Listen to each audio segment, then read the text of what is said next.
कार्तिक महात्म्य का नवा अध्याय।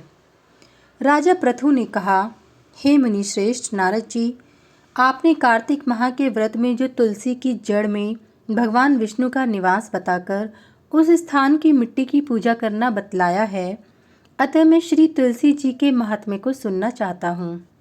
तुलसी जी कहाँ और किस प्रकार उत्पन्न हुई, यह बताने की कृपा करें।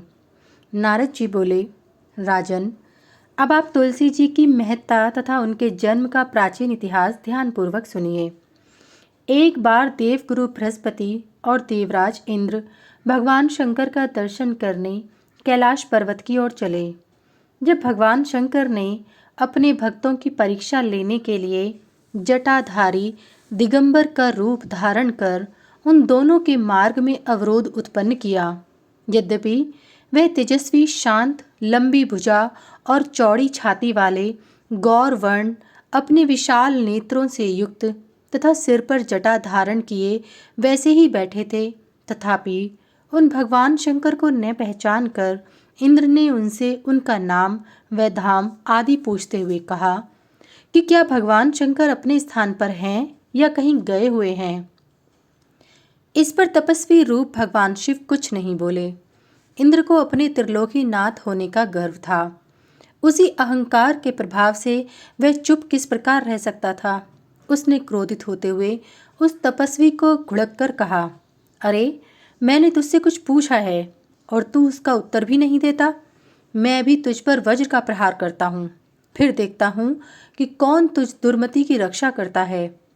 इस प्रकार कहकर जैसे ही इंद्र ने उस जटाधारी दिगंबर को मारने के लिए हाथ में वज्र लिया, वैसे ही भगवान शिव ने वज्र सहित इंद्र का हाथ स्तंभित कर दिया और विकराल नेत्र कर उसे देखा। उस समय ऐसा प्रतीत हो रहा था कि वह दिगंबर प्रज्वलित हो उठा है और वह अपने तेज से जला देगा। भुजाएं स्तंभित होने के कारण इंद्र दुखित होने के साथ साथ अत्यंत कुपित भी हो गया, परंतु उस जटाधारी दिगंबर को प्रज्वलित देखकर बृहस्पति जी उन्हें भगवान शंकर जानकर प्रणाम करके और दंडवत होकर उनकी स्तुति करने लगे। बृहस्पति भगवान शंकर से कहने लगे, हे दीनानाथ, हे महादेव, आप अपने क्रोध को शांत कर लीजिए और इंद्र के इस अपराध को क्षमा कीजिए।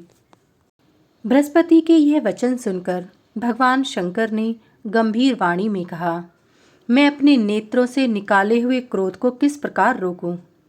तब बृहस्पति ने कहा, भगवन, आप अपना भक्त वत्सल नाम सार्थक करते हुए अपने भक्तों पर दया कीजिए। आप अपने इस तेज को अन्यत्र स्थापित कीजिए और इंद्र का उद्धार कीजिए। तब भगवान शंकर गुरु बृहस्पति से बोले, मैं तुम्हारी स्तुति से अत्यंत प्रसन्न हूँ। तुमने इंद्र को जीवन दान दिलवाया है। मुझे विश्वास है कि मेरे नेत्रों की अग्नि अब इंद्र को पीड़ित नहीं करेगी। बृहस्पति से इस प्रकार कहकर भगवान शिव ने अपने मस्तक से निकाले हुए अग्नि में तेज को अपने हाथों में ले लिया और फिर उसे क्षीर सागर में डाल दिया। तत्पश्चात भगवान शंकर अंतर्ध्यान हो गए। इस प्रकार जिसको जो जानने की कामना थी, उसे जानकर इंद्र तथा बृहस्पति अपने अपने स्थान को चले गए।